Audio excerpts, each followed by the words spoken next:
Hi, welcome to Akron DSA. We are having a lovely community discussion tonight, starting with Dr. Rick Feinberg's article that he wrote for our blog, Politics, Conspiracy Theories, and What to Believe. And then Tristan and I are going to talk to you a little bit about our experiences of organizing and how we've coped with seeing this play out in real life. So I am excited to be here. My name is Heather Hillenbrand. I'm the co-chair of Akron DSA, and my co-host is Alyssa Figueroa, and she will be helping with our question and answer bit. I'm going to give you to Rick to kick off.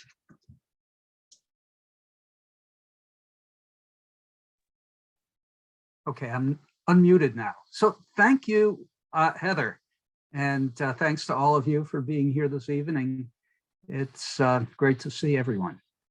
I'm going to keep my initial comments pretty brief. I assume that most of you who have bothered to sign in probably have already seen the article on the DSA website.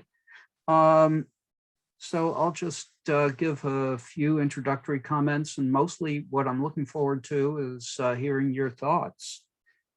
I wrote the piece as a kind of thought experiment last year and then on over the past year as I've been listening to the comments by the insurrectionists and people who support them, Trump supporters and so on. I've been struck by the fact that there are an awful lot of points that they make, parts of their rhetoric that seem to make sense. And I think to myself, well, just a minute. Politically, I have no sympathy whatsoever for Trump and his supporters in their racism, sexism, anti-intellectualism, authoritarianism, bullying, anti-democratic proclivities, and so on. And yet there are things that they're saying that resonate with me. So why? What is there about what they're saying that seems to make some sense? Primarily, it's the idea that this country is led by a small, powerful elite that makes decisions that are in its own interests and not in the interests of ordinary people.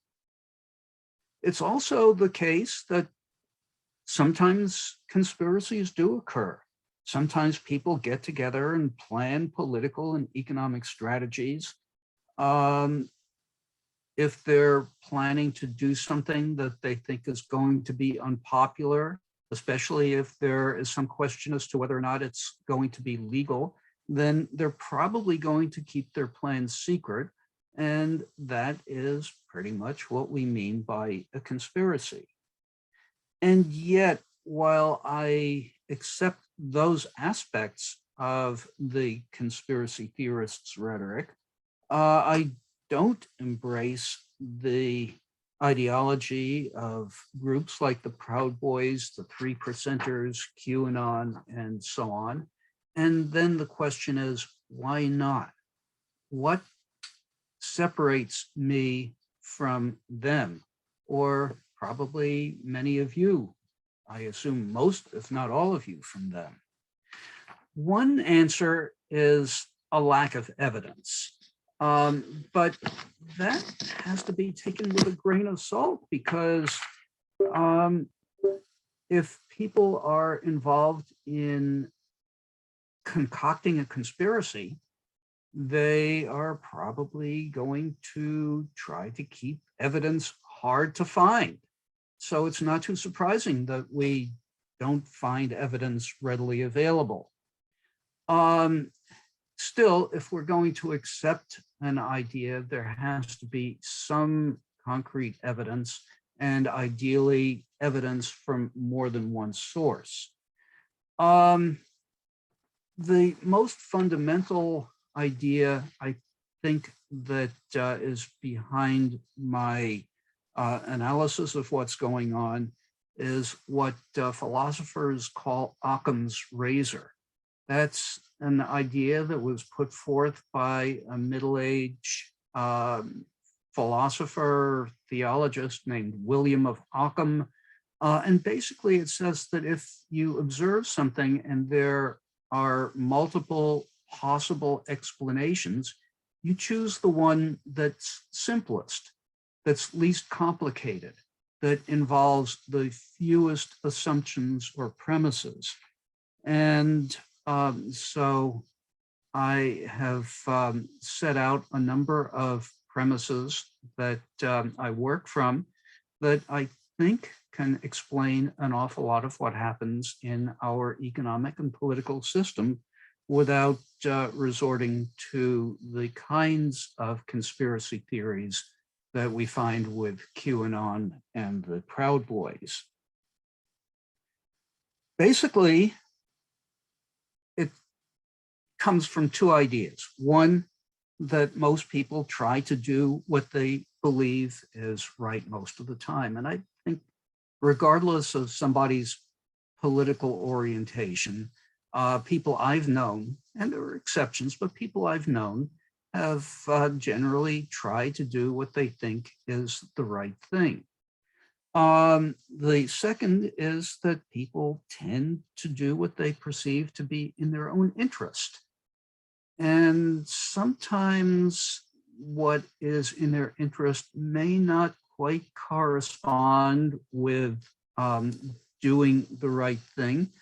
But there's another principle, something that psychologists refer to as cognitive dissonance, that involves a conflict of ideas or assumptions or values that tends to bother people. So they try to avoid cognitive dissonance. And as a result, people tend to work pretty hard to convince themselves that what is in their own personal interest is also in the interest of others, and more generally, the interest of society at large. That said, I think most of us can agree that rich people, for the most part, would like to stay rich. And rich people also have the resources to be awfully influential in terms of our political system. They have the resources, for example, to finance campaigns for office, so that if you want to run for a political office, it helps an awful lot if you have the money to run an effective campaign. If you don't have that money yourself, it is usually necessary to adopt positions on policy matters that are going to appeal to people who do have the money to support your campaign.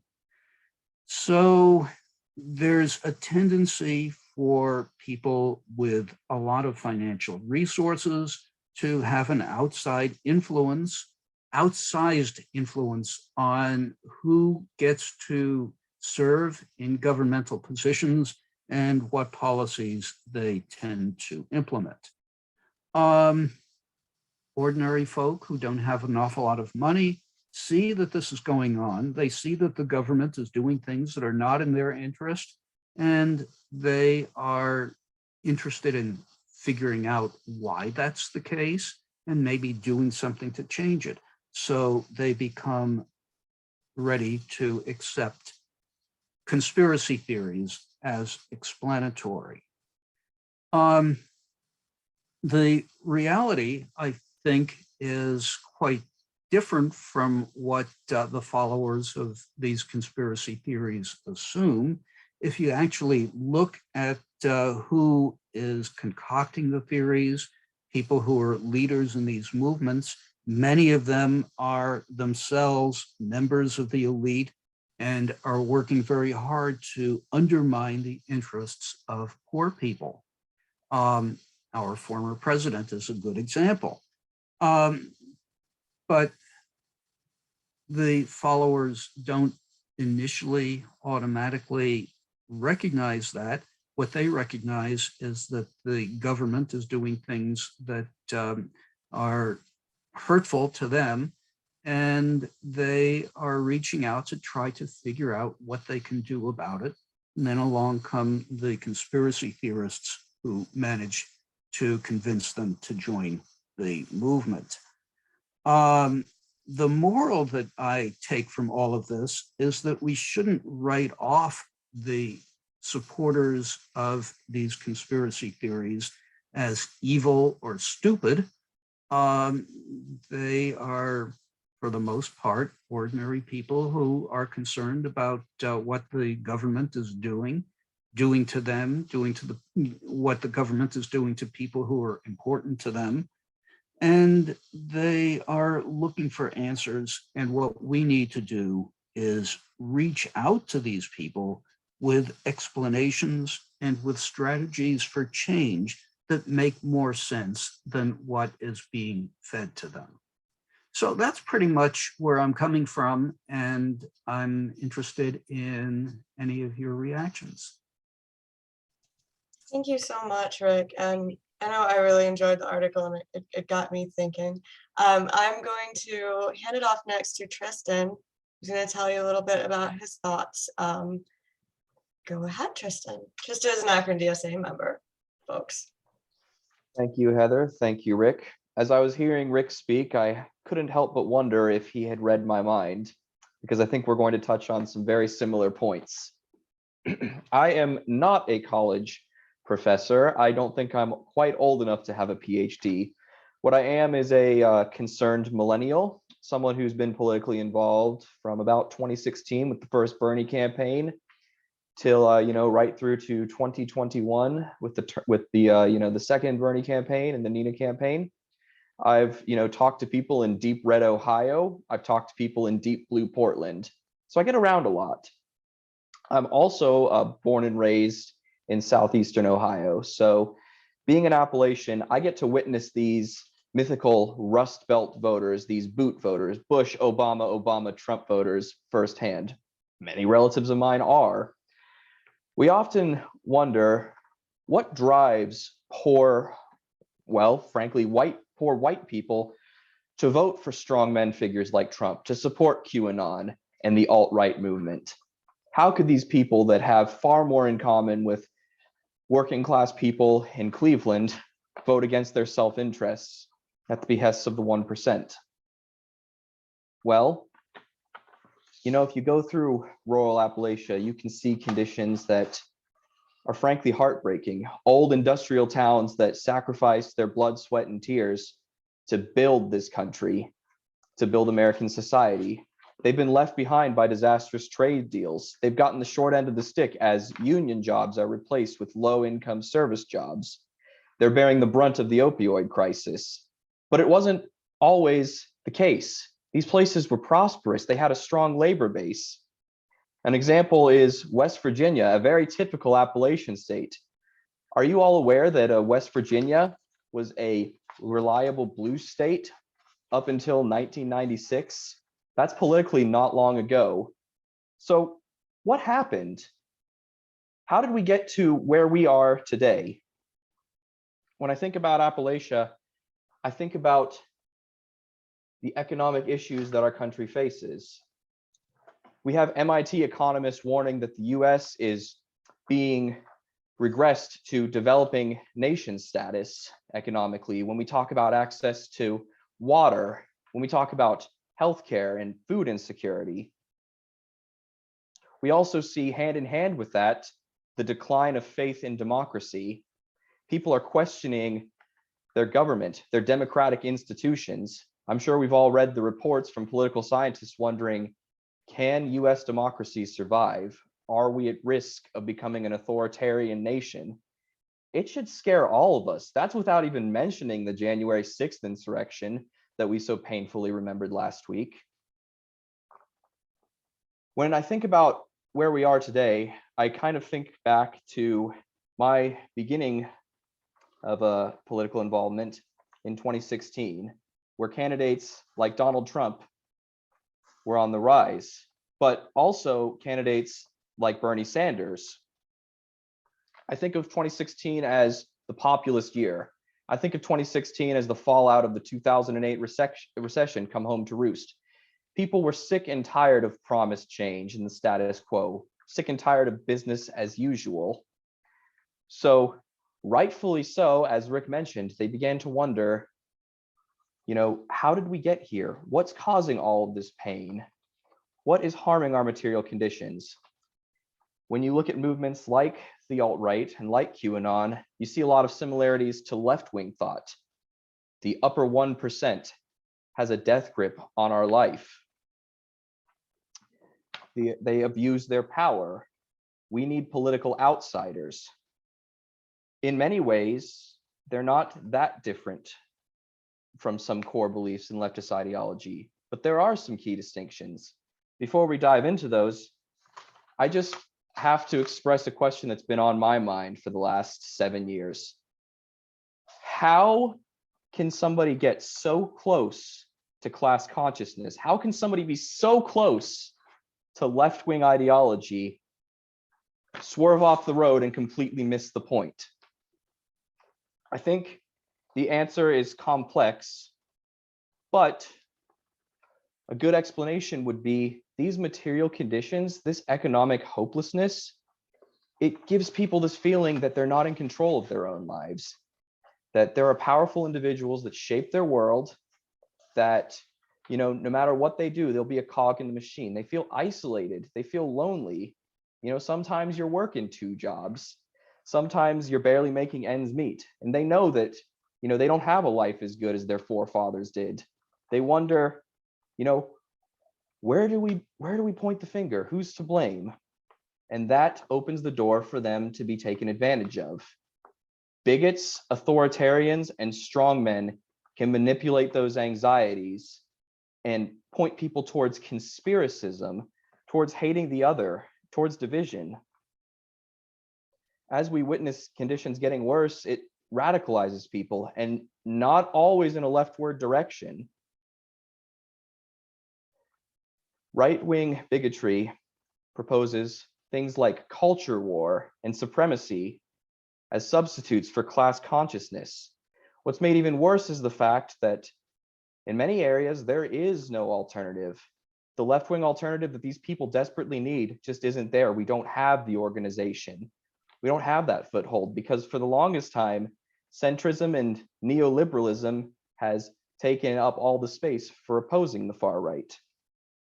So what can we do as that rare group of individuals that are aware of the problems that we face as a society, are aware of the solutions, and are actually willing to take on those problems in a constructive and inclusive way? I believe to the core of my soul that left populism is the answer to right populism.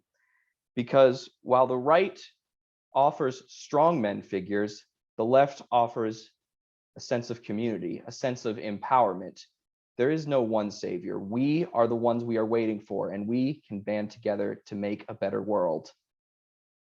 We don't believe in division or in groups and out groups.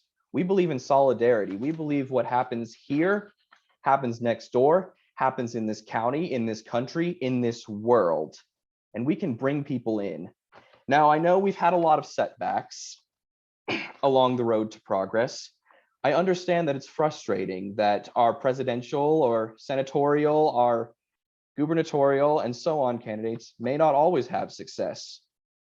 But I'd like to remind all of us that the ideas that we push as the left have activated millions of like-minded people like us. We can bring people into the process. The progress that we've made over the last less than a decade is nothing short of staggering. We can make inroads with these people. We don't need bigotry because we have something stronger. We have concrete solutions. We have inclusivity, something that authoritarianism can never offer people in desperate circumstances. So while I think we should be alarmed and this should scare the hell out of all of us, I believe that these are not reasons to despair. Rather, I think these are reasons that the world desperately needs a left-wing movement. That is our calling and that is our responsibility. Well, That was amazing, Tristan. I'm going to make a note to never have to follow Tristan after he gives a speech again, because that was fantastic. I am also pretty fired up though, so I will do my best. I'm going to tell everyone the truth. I had a horrendous day at work. COVID is horrendous. Everyone's upset right now. Like everyone I know is not doing well right now under racial capitalism with limited to no access to healthcare, with supply chain issues that somehow leave us without many of the items that we need, including COVID tests in the third year of a pandemic. Like, this is horrifying. A lot of people are angry and frustrated, possibly now more than ever. I know that after Trump was elected, we were like, oh my gosh, this is the angriest we've ever seen people. Like, folks, I think you ain't seen nothing yet. People have meltdowns. If you have a forward-facing job at all, I'm sure today, if you were at work, you saw someone have a meltdown or something that seems extremely minor in the real world. And these, I think we have to remember when we're interacting with our neighbors and our coworkers that everyone is stressed out all the time. But I think that we need to point to the cause, right? So under racial capitalism, we're all experiencing untold horrors every day, some more than others, and we need to acknowledge that and be realistic about it. Because as you can see, this is like one of the critiques of DSA is this is a very white organization. That's something that I do think we need to change through intentional organizing. But I also think one of the things that we need to realize is that we need to find ways to connect people to their anger, because in a way that they can like then funnel towards political and workplace action, because if not, they're just going to use it to tear each other apart. I see this all the time working low wage jobs. This is a huge problem. Like the working class is not at all homogenous. We are of various races, genders, religious beliefs, abilities, and capitalists use this to pick us apart. And you'll see these conflicts every day if you start to look for them. And I think everyone on this call has some sense of, we do think collectivism is the answer.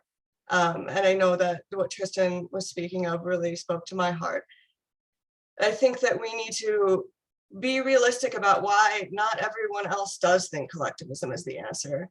And that's because we have all had a lifetime of neoliberal individualism telling us first that we're like the special snowflake and that we need to be the star of the show all the time. Like most millennials have also had this experience, right? Like I think that everyone here can relate to feeling like there's something that they need to be doing that's a calling, and usually that's directed towards your job. I'm trying to tell you that your calling isn't like how you make your money. Your calling is how you build your solidarity with your coworkers while you're doing that. So to me, trade unionism is very important. And I don't just say this as someone who's a low wage worker or a worker who primarily sells their like physical ability as capital to capital. I think that all workers deserve a union, and I think it's incredibly hard in a lot of places. Probably the higher paying the job, the worse it is sometimes, because everyone feels like they're on this rat race, and they feel like if they at least stay on the meritocracy treadmill, things will be okay. And if they kind of trip other people up while they're there, a lot of times they feel like they can achieve more. Any achievement we have though as the working class, like even my boss's boss has a very similar relationship to Jeff Bezos as I do. So we need to work on breaking down some of these barriers too, and not paying so much attention to the minor differences and paying more attention to what we collectively need to win for one another. To me, I'm gonna say again, like trade unionism is specifically helpful for this, and unionizing your workplace is a thing that is more and more likely to happen right now. And we can definitely talk afterwards if you want to explore that further. But I also think that trade unionism is one of these things that we can use to fight the far right and extreme fascism. Because if we look to historical models, these were our best shots against this, right? I think that many of you have heard a poem about the Holocaust. You might not remember that it starts with first they came for the trade unionists. There's a reason for this. It's because these are the people telling you that we're actually in this together.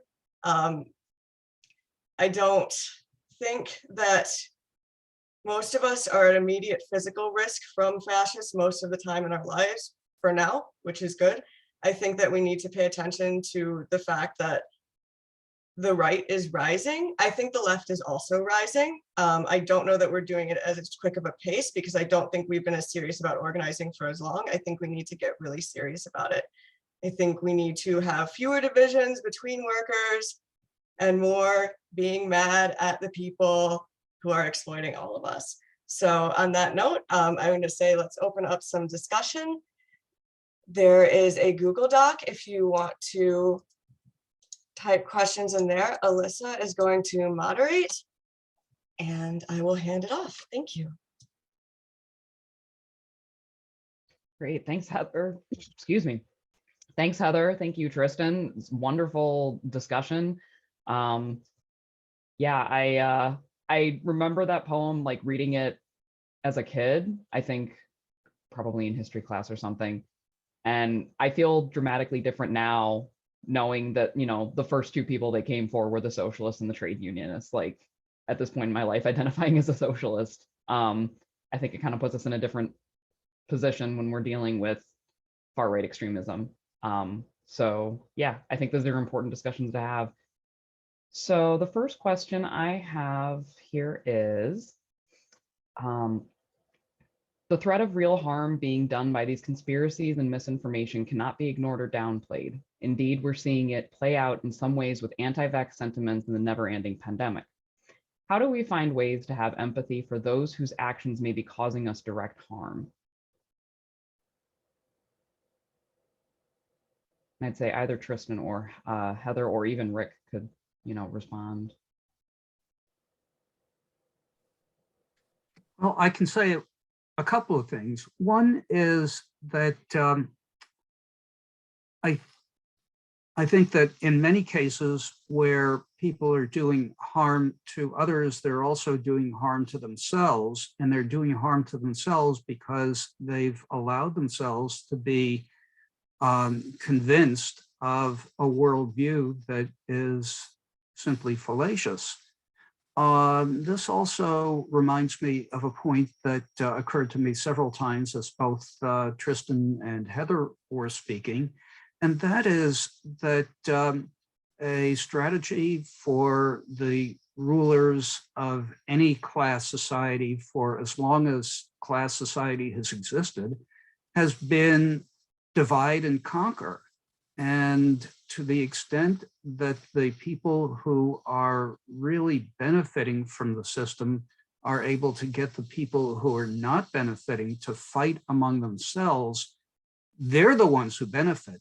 And those of us who are fighting among ourselves are not only the losers, but in a sense, we're double losers.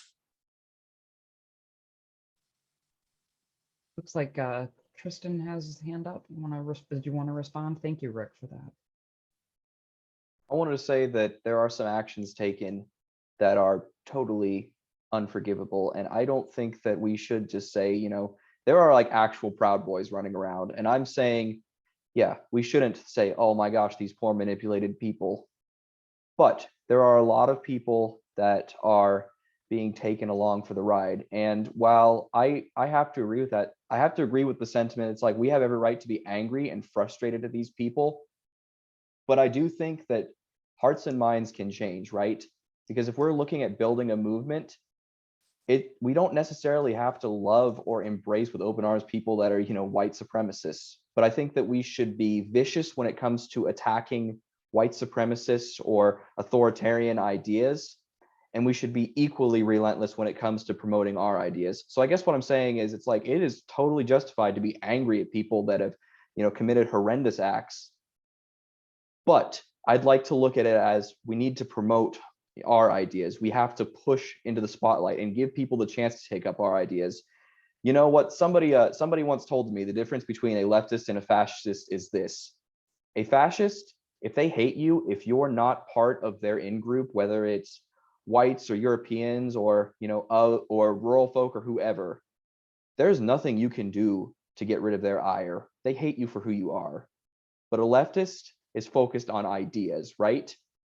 When we talk about opposing authoritarianism, I think that it is important to focus not just on people, but on ideas, because I think that ideas are what corrupts people and ideas are dangerous. So I guess to answer the question, it's a totally valid question. There's nothing, I think that it's totally justified to have anger, but I would like to focus on the ideas and the messaging that we can combat.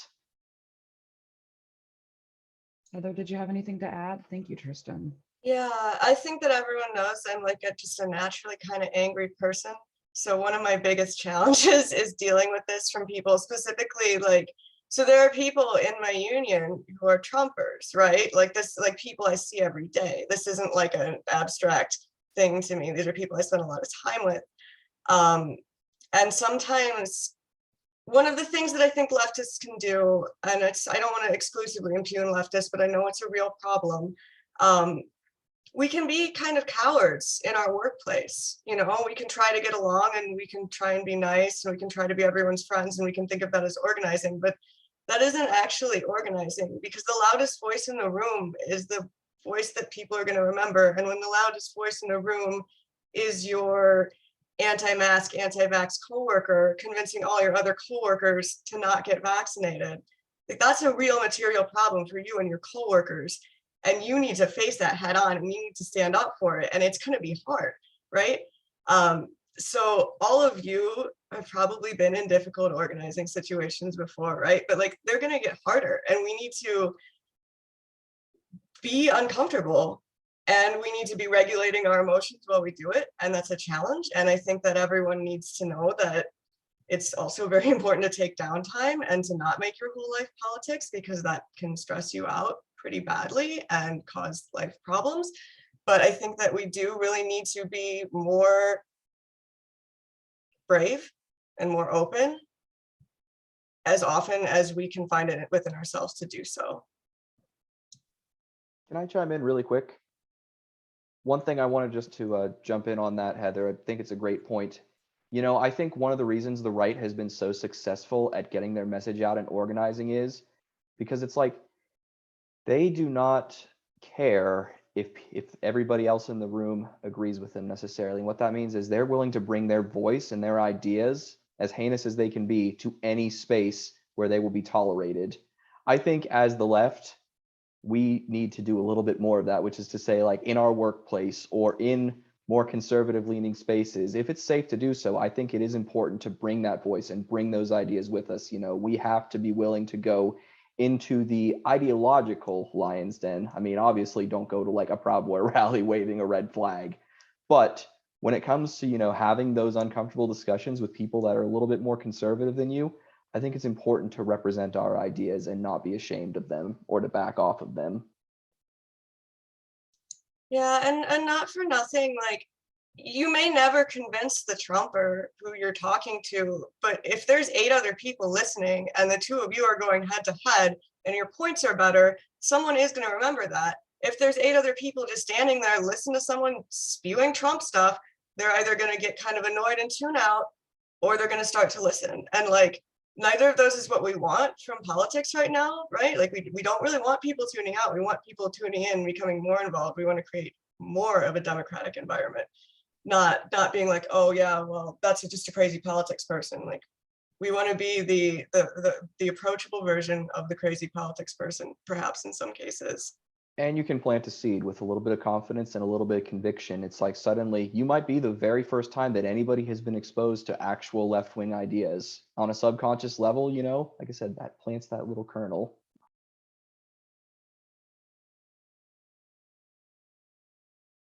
Great. I'm loving the discussion. Yeah, it's hard to have those conversations, but they are absolutely critical. And honestly, you might be surprised that people agree with you on things sometimes. So it's hard, but it's important. All right. Next question, kind of adjacent to what we've been discussing.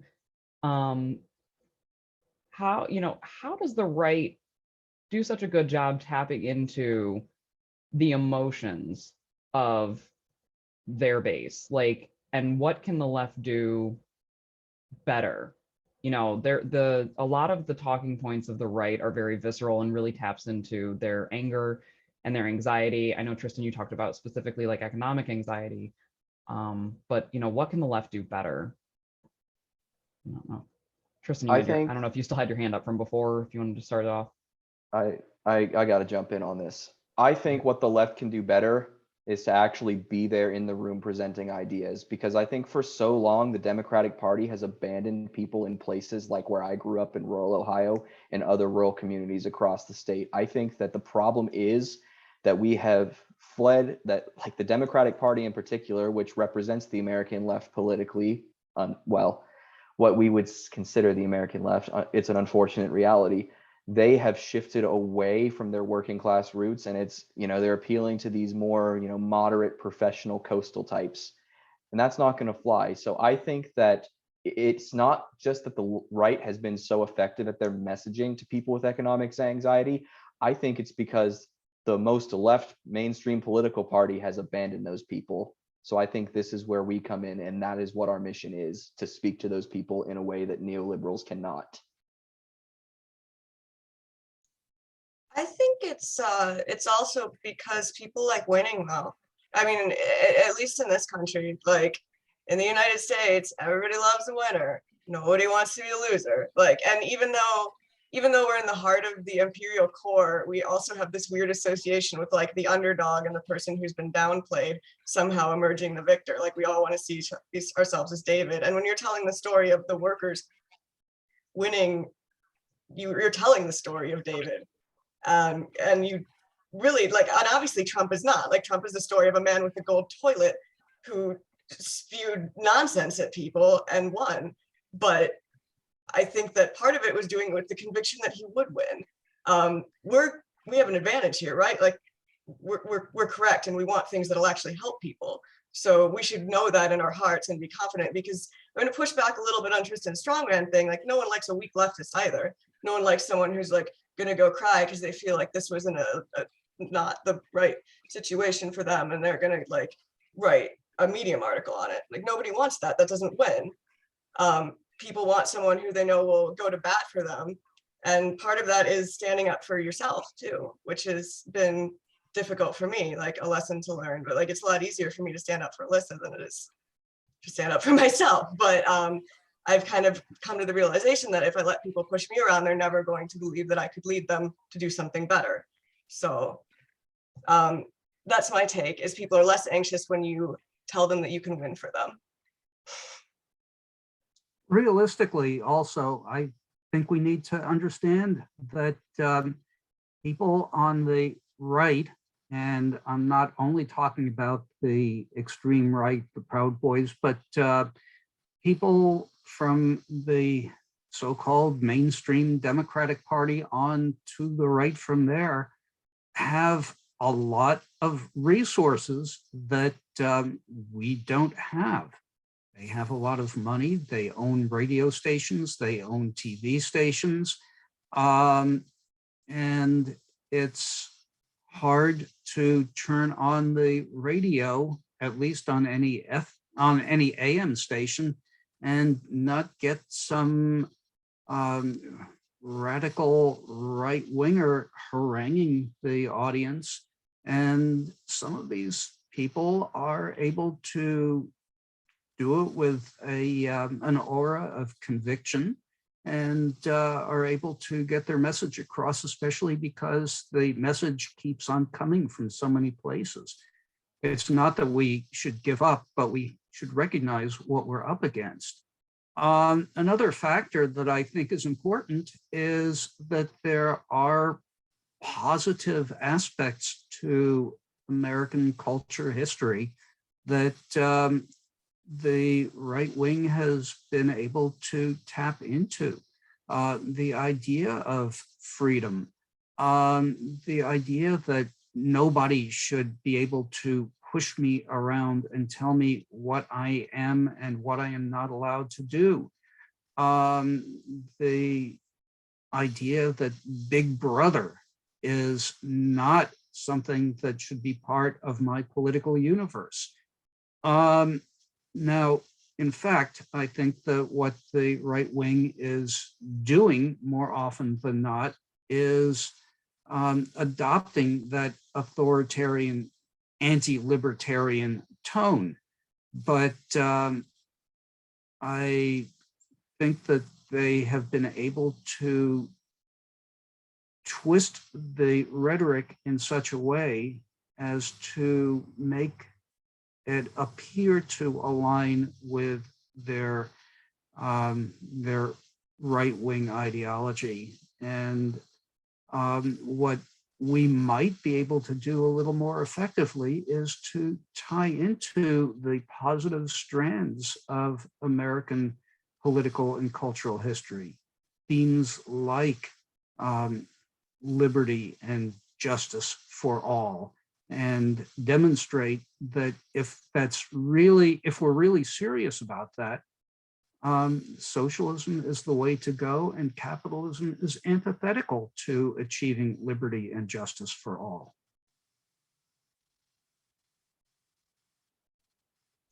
And Yeah. that's Go ahead, also, Heather. sorry, like that's one of the things, how we're perceived in the media is something that's hard for socialists, but we're changing. And one of the reasons like we did this event that we did last Thursday, it's not because I think because we stood by a statue in Akron, Congress is going to finally do something.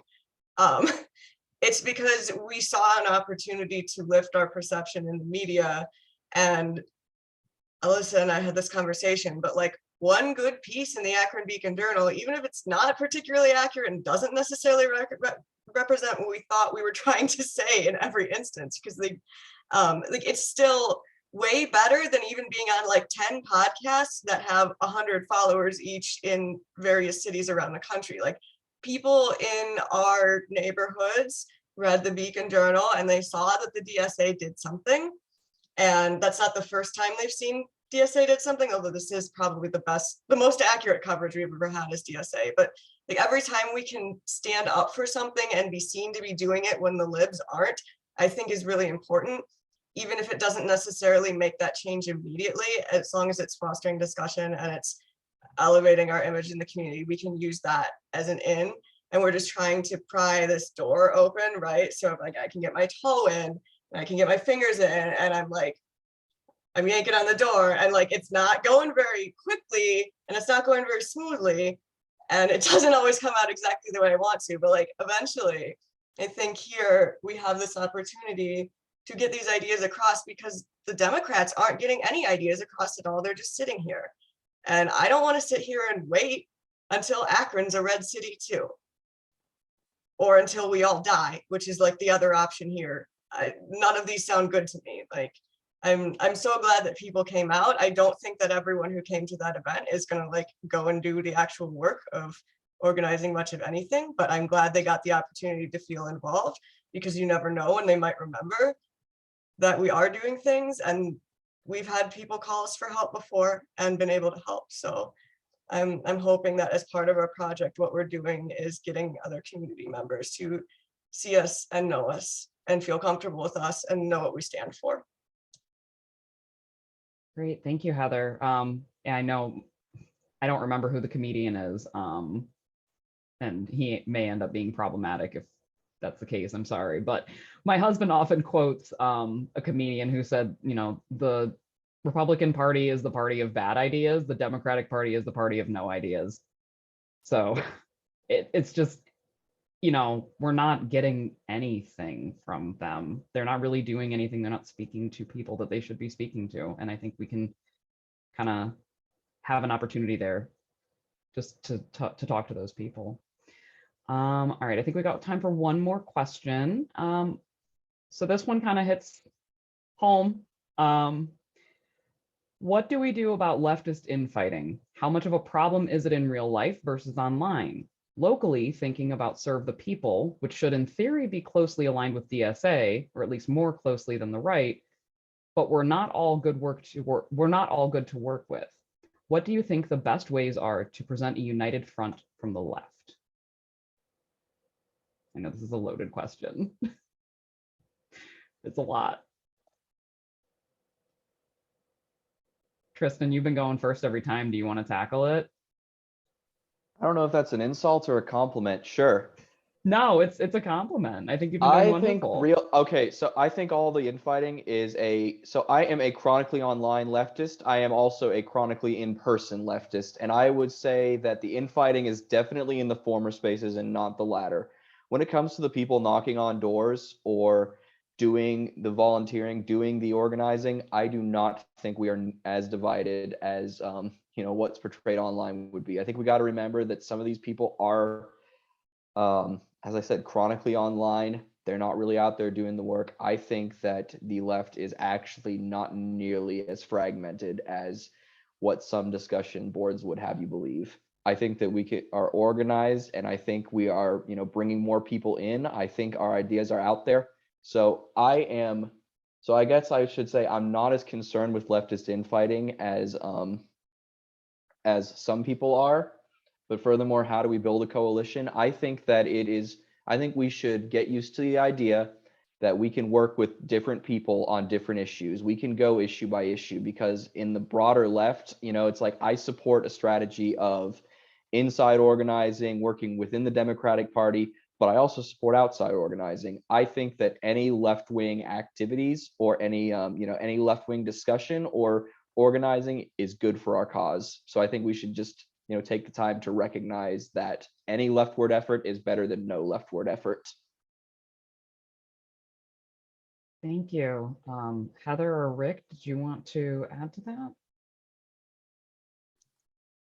Well, I could just say from my fairly extensive experience going back for a number of decades that once upon a time, infighting in the left was a very, very serious issue. I remember when there were strong factions of Stalinists, Trotskyists, Maoists, Social Democrats, anarchists, SDS, Weathermen, and the other SDS factions, all going after each other with just about as much venom as they were expending going after the capitalists.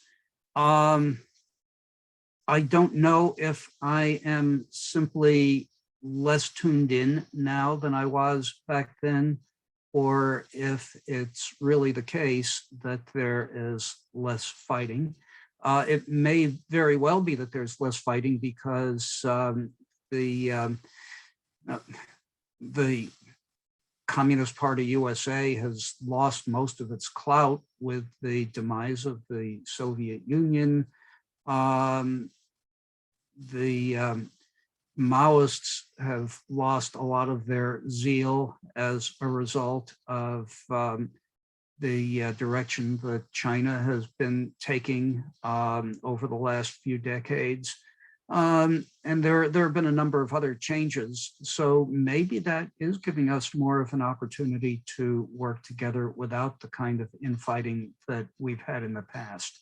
I've been encouraged to see the positive relations between a number of leftist organizations and leftist publications, but I would not rule out the issue of factionalism as something that we have to be concerned about. I'm going to Thank you, disagree Rick. with everyone. As a Of bit. course. No, I think there's a few things here. If you're extremely online, you're going to see more conflict on a daily basis than you are if you're extremely in person. I also think that one of the problems that we have on the left and in DSA, honestly, is that we take critiques of politics as personal attacks. And, it's very difficult because we're all aware that the personal is the political, and like there's a very strong reason for most of us that we feel what we feel about politics. However, if we are going to build a strong and robust organization, we have to get really serious about stepping back and looking at strategy, not as a like, I have the same strategy as my friends have because they're my friends, which can be a problem, especially on, I think, the younger left, and I'm going to flatter myself and put myself in here. and say that like, so part of this to a lot of people is that it's social, and that's good, and we need to build a community, but we can't let that community lose sight of that we also have a goal. It's fun to have fun. It's important to have socials. I love that DSA does that. Some of my dearest friends are DSA members. However, we need to respect ourselves and each other enough to be able to critique strategy and theory with each other without taking it as a personal attack. And that's very hard for me to be on the receiving end of sometimes. And I think it's something that you just get better at with practice. I think building good faith relationships with one another where we can trust each other to be telling the truth about why we feel what we feel and how that's different from why we think what we think is very important.